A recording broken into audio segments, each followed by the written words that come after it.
Cet article examine les inconvénients de l'utilisation d'un HDB concessionnaire Ratlo One.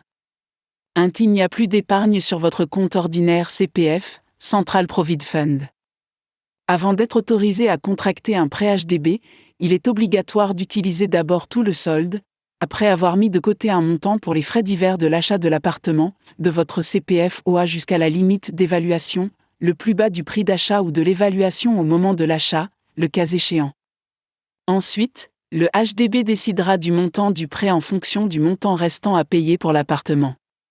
Comme l'épargne dans le CPF OA génère un intérêt, qui est resté à 2,5% par an depuis juillet 1999, vous perdez ce gain d'intérêt lorsque vous utilisez l'épargne pour payer l'appartement. Cependant, vous économisez sur l'intérêt à payer pour le prêt HDB qui est de 0,1% supérieur au taux d'intérêt de l'OA. En d'autres termes, le taux du prêt est de 2,5% plus 0,1% égale 2,6% par an. Si vous n'aviez pas utilisé l'épargne dans l'OA CPF, vous auriez dû utiliser le prêt. Le tableau ci-dessous illustre la perte.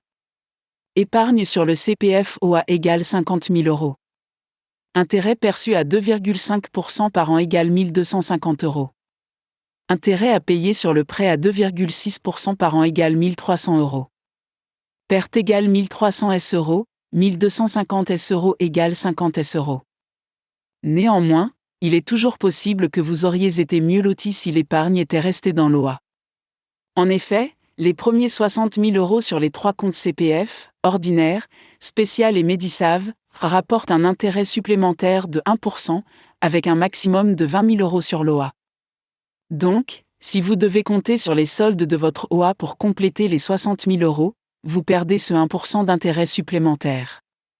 Le tableau ci-dessous est une illustration simple utilisant le montant maximum de 20 000 € qui peut rapporter l'intérêt supplémentaire de 1% dans l'OA. Perte due à l'utilisation des soldes de votre CPF au lieu du prêt HDB. Perte de taux d'intérêt. Égale 3,5%, intérêt sur l'OA du CPF, 2,6%, intérêt sur le prêt HDB. Égale 0,9% par an. Perte annuelle. Égale 0,9% x 20 000 € égale 180 €.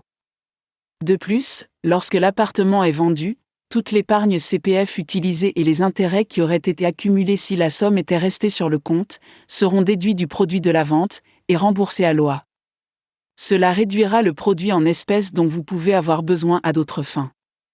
De toute façon, si vous avez financé l'appartement par un prêt, bancaire ou HDB, vous devrez toujours rembourser le montant du prêt restant sur le produit de la vente. Un autre inconvénient de l'épuisement de votre épargne CPF OA est qu'en cas de perte d'emploi, il se peut que le solde ne soit pas suffisant pour assurer le remboursement mensuel du prêt immobilier, vous devrez donc l'assurer en espèces. Une façon d'éviter d'avoir à utiliser le solde du CPF OA pour payer l'appartement est de l'investir avant d'acheter l'appartement. Vous pouvez le faire pour les économies supérieures à 20 000 € dans le cadre du CPF Investment Scheme, Ordinary Account. Vous pouvez également transférer l'argent de votre compte ordinaire vers le compte spécial dont le taux d'intérêt est resté à 4% par an de 2000 à aujourd'hui. Ce transfert est irréversible et a une limite, le solde du compte, y compris le montant retiré dans le cadre du programme d'investissement du CPF pour le compte spécial, après le transfert ne peut pas dépasser la somme minimale en vigueur. Une fois que les fonds se trouvent sur le compte spécial, vous ne pouvez plus les utiliser pour acheter un logement. 2. Des intérêts et un coût d'opportunité relativement plus élevé.